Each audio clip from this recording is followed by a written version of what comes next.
इसी तरह मैं आपको दिखाता हूँ। असल में ना मैं दिखाना चाह रहा हूँ कि हम जो तवीज़ पहनते हैं उसकी क्या हकीकत है।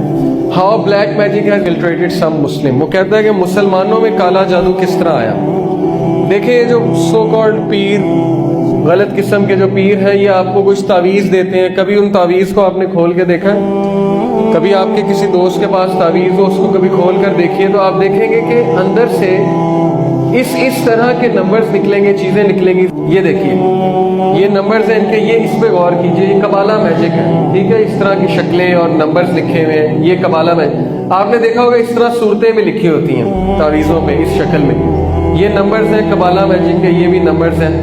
इन हर नंबर की एक हकीकत है और हर नंबर से आप शैतान को मुखातिब कर रहे हैं। शैतान के नाम है, आप शैतान को पुकार रहे हैं और शैतान आके फिर उस बंदे को नुकसान पहुंचाते हैं।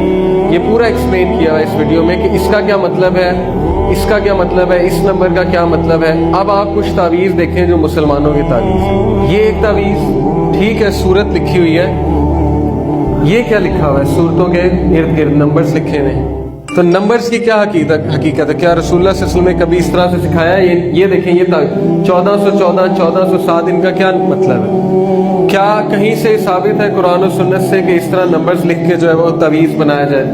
ये देखिए, ये आसेब चोरी और जुमला अमराज से मकान की हिफाजत के लिए, ठीक है, दुआएं लिखी हैं, लेकिन ये नीचे क्या लिखा हुआ है? ये क्या है? इसकी साइंस क्या है? कौन बताएगा? ये देखिए, ये नंबर्स हैं और ये वही नंबर्स हैं, ये वही एग्जैक्ट नंबर्स हैं जो कबाला मैजिक में यूज होते हैं। जादूगर इसको यूज करते हैं। ये जो मैंने आपको वीडियो दिखाई, इस तरह की बड़ी वीडियोस मौजूद हैं, लेकिन बताने का मकसद ये है कि ये जो काला जादू करने वाले, इनके पास जब हम जाते हैं हमें तावीज़ देते हैं आगे से, और उन तावीज़ को खोल कर देखा जाए तो ये नंबर्स लिखे आते हैं और ये नंबर से वो जिन्नात से मुखातिब हैं और जिन्नात की जो है वो हमदो सना बयान हो रही है। शैतान की, बुरे जिन्नों की मैं बात कर रहा हूँ। तो तावीज़ जो है उनसे बचना चाहिए। तावीज़ जो है वो अच्छी चीज़ नहीं है। हाँ, अल्लाह का नाम अगर किसी तावीज़ में लिखा है उसमें फिर इख्तलाफ मौजूद है, लेकिन बेहतर है कि वो भी नहीं पहनना चाहिए। अब हम बात करते हैं नजर बद की। फ्री मेसन्स, इल्यूमिनाटी की भी बात हो गई। फ्री मेसन्स और इल्यूमिनाटी पे एक स्टोरी आपको सुनाऊंगा, लेकिन जब शैतान का टॉपिक आ गया। देखिए नजर बद क्या है? नजर बद भी हकीकत है, जादू की तरह हो जाती है, लग जाती है।